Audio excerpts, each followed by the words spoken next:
Excellency, Mr. Chair, Excellencies, Ministers and Heads of Delegations, ladies and gentlemen, let me start by expressing our deep gratitude to our honorable host, our brother Minister Simon Oyonu, and through him to the government and people of the sisterly Republic of Equatorial Guinea for the generous hospitality extended to us and for all the fraternal marks of attention and kindness we have been surrounded with since our arrival to this truly beautiful city of Jiblo that we already call home. Likewise, I would like to commend you, dear brother Timothy Musa Kaba, for the sustained and strong leadership that your country, the sisterly Republic of Sierra Leone, has demonstrated throughout the last 18 years in spearheading our committee's work and engagement. We undoubtedly owe you special and sincere thanks for the work well done in promoting the African Common Position on the reform of the Security Council. As we gather today, hotbeds of crisis, tensions, and conflicts multiply, accumulate, and expand. Africa is the continent feeling the most their severe effects and impacts. Peoples affected hear no echo to their plight. They see no helping hand extended to them. The world community appears to them desperately ineffective and helpless. The system of collective security is going through a global crisis. Its main tool, the UN Security Council, is in a state of paralysis. More and more concerns are being voiced regarding this situation, and more appeals are being made to remedy that same situation, to prevent it from deteriorating further and getting out of control. Let us say in unequivocal terms that Africa stands ready to contribute its fair share to the collective effort aimed at tackling this unfortunate world state of affairs with commitment, resolution, and dedication. This applies to the reform of the UN Security Council. As we look at the recent developments in this regard, we are particularly delighted by the wide support to African Common Position continues to enjoy among UN member states and interest groups. We take this as a token of recognition of both the legitimacy and the relevance of Africa's long-standing demand as articulated in the Ezulwini Consensus and the Syed Declaration.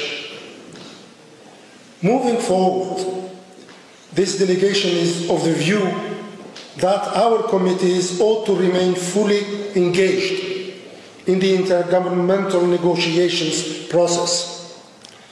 Our roadmap should include engagements with all stakeholders to build on the progress achieved so far, with the ultimate goal of garnering the widest possible understanding and support for Africa's legitimate aspirations and fair objectives.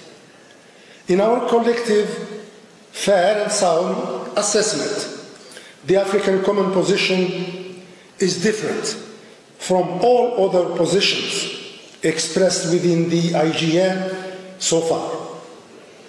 The reason being, on one hand, that our position embodies the collective will of the 55 member states of the African Union, and on the other hand, that it aims first and foremost to correct the historical injustice imposed on our continent.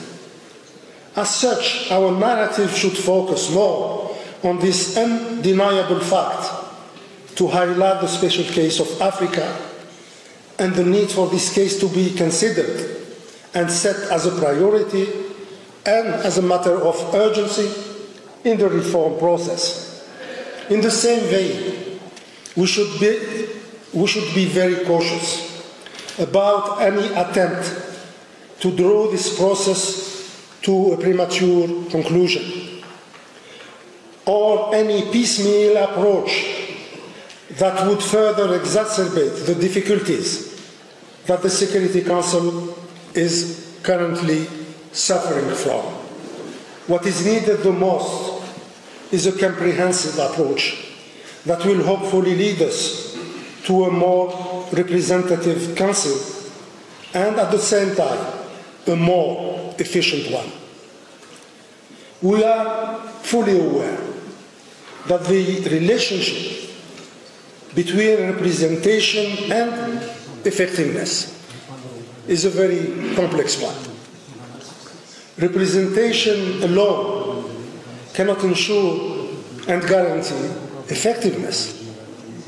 And effectiveness without better and fairer representation would unavoidably prove both unrealistic and unachievable.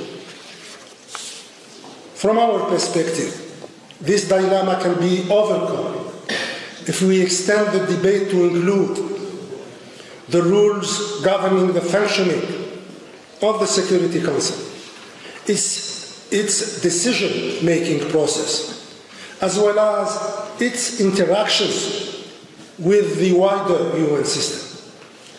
In other words, all the clusters identified in the reform process should be dealt with simultaneously and in a comprehensive,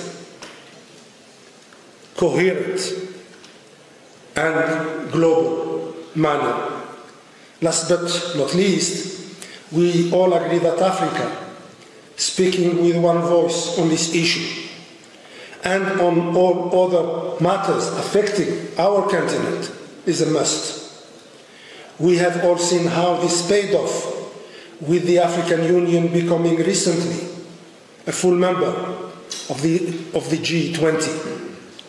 We should therefore give due consideration to the compelling need to put our house in order by getting all African countries recommit and re-engage under the umbrella of the African Common Position on the UN Security Council reform. We are indeed duty-bound to remain faithful to our common position because it is sound, because it is fair, and because it is fully responsive to our collective concerns and interests. This is, in our view, the only way forward to ensure that our collective voice works in this process towards promoting a healthy multilateral system grounded on the rules, principles, and ideals enshrined in the UN Charter. I thank you very much for your very kind attention.